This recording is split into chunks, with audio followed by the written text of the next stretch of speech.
Hey guys, how's it going? Welcome to my video. Alright guys, let me tell you guys how I fixed my car the other day. So I was out of the park, did a 1 hour jog, came back to my car, ready to go home, try to start it. It cranked, but it did not turn over.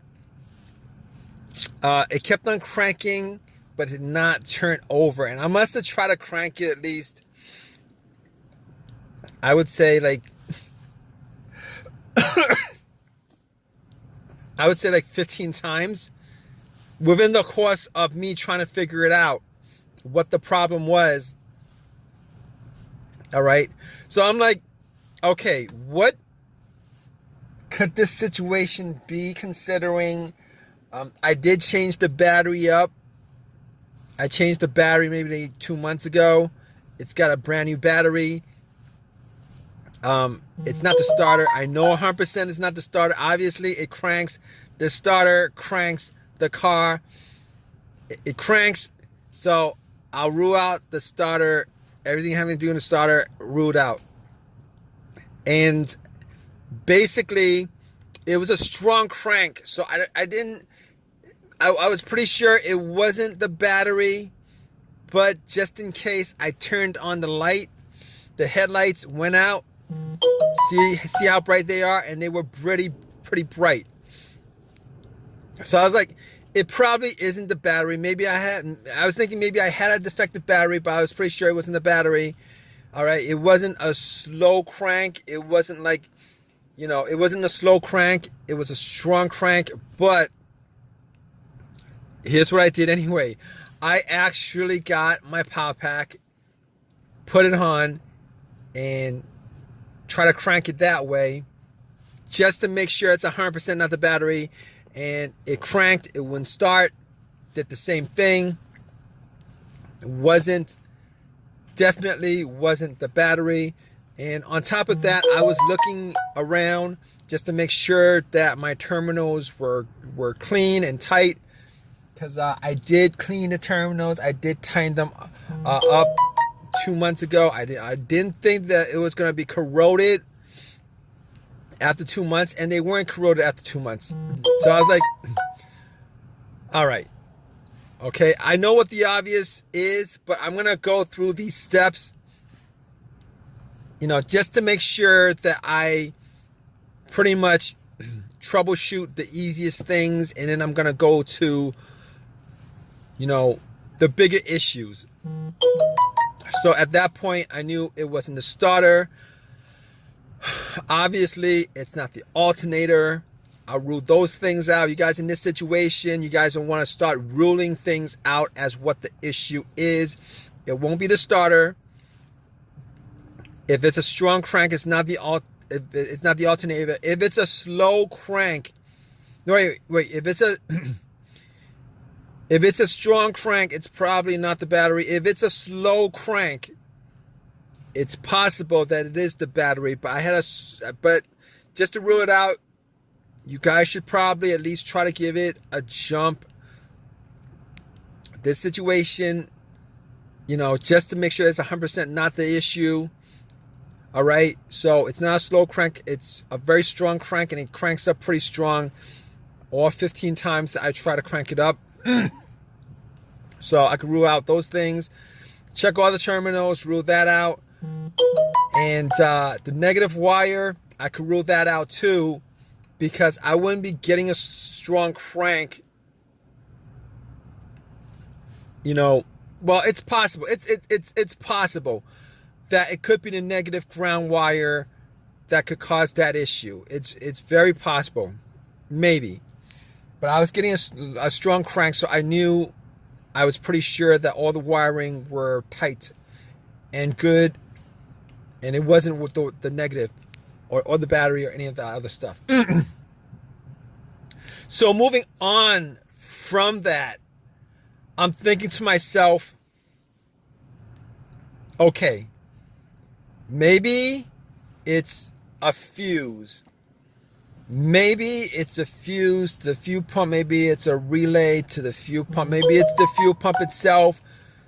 could be the car's computer, all of those things. All right, and I'm going to help you guys troubleshoot this because I troubleshooted it. All right, it's how I troubleshoot this whole entire issue. All right, you guys have this situation. This is how you guys troubleshoot this issue. All right, you guys have a crank, but it won't turn over. Here's how you do it. All right, maybe it's the car's computer. Now, I was not getting a check engine light on the car. I was not getting a check engine light on the dash. So I could pretty much rule out a whole bunch of things. All the sensors, all the things that be caused by the sensors, I could pretty much rule out. There was no check engine light. And I'll tell you guys what, when I actually, when I actually put an OBD2 on it, okay, when I put an OBD2 on it, first of all, it actually ran through the scan, gave me a whole readout. So I knew that it was probably not the car's computer to begin with. That's very important. There are situations where the car's computer has issues communicating with the car itself, whether it's a wiring issue, whether it's a blown fuse issue, a short or whatever. Sometimes that occurs, and when that occurs, it will cause the car to crank but not start. All right, and there's a whole host of things I could run down with this, but I could rule out that. All right, and the fact that there was no check engine light on the dash, and then when I read the whole OBD2, there was not a single code that came up. I could rule out anything having to do with the mass airflow sensor, could rule that out. I could rule out the crankshaft, camshaft. I could rule all that out. And I could probably rule out the throttle position sensor on top of that. So if you guys are probably thinking it's probably one of those sensors that's causing it, one of those things that's causing it, if it's not coming up, if you guys don't have a check engine light with this with this crank but no start issue, it's a crank but no start issue, you guys probably rule out all those things that has a sensor connected to it, which is a whole host of things. All right, and this situation pretty much simplifies a whole lot of things as far as troubleshooting this issue is concerned with a crank no start issue. All right, so let's go down from there. All right, now I'll tell you what. All right, I wasn't able to get my car started at the park, so I had to call AAA, had them tow my car to my house so that I could actually do a bunch of tests. I didn't have my tools with me, so I wasn't able to get it started. All right, I assumed that it was a couple of things. So when I got home, I had to pretty much go through all the fuses. All the fuses were good. All right, all the fuses were good. So next up would be the relays. I assume in this situation that it was probably either going to be a fuel issue, like maybe a relay or a fuse connected to the fuel pump that would cause this situation. All right, so I tested out all the fuses. It wasn't that. As far as the relay was concerned, I did swap out the fuel pump relay with another relay, with a similar relay, with the same exact number. So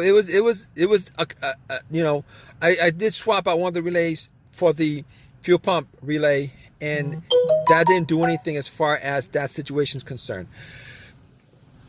So at that point, I was thinking, all right, I got to figure out whether it was the fuel pump that was causing this situation. All right, definitely was sure it was not the relay. And on top of that, I actually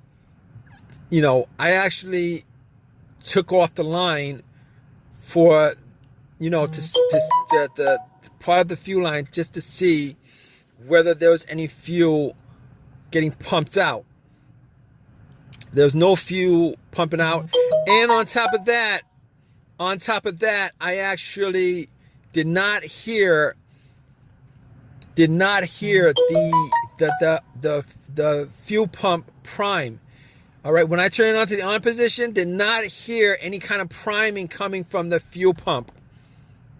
So at that point, I knew that it was probably the fuel pump that was the issue. In fact, it was the fuel pump that was the issue.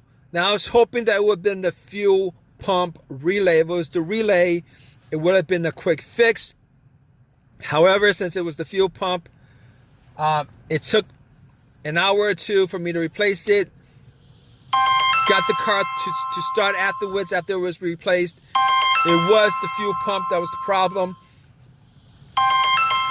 If you guys have a crank no start, like a whole bunch of other scenarios, no start scenarios, what you guys do need to do is, you guys need to troubleshoot it, because it could be, like I said, a variety of things that would be causing these kind of situations.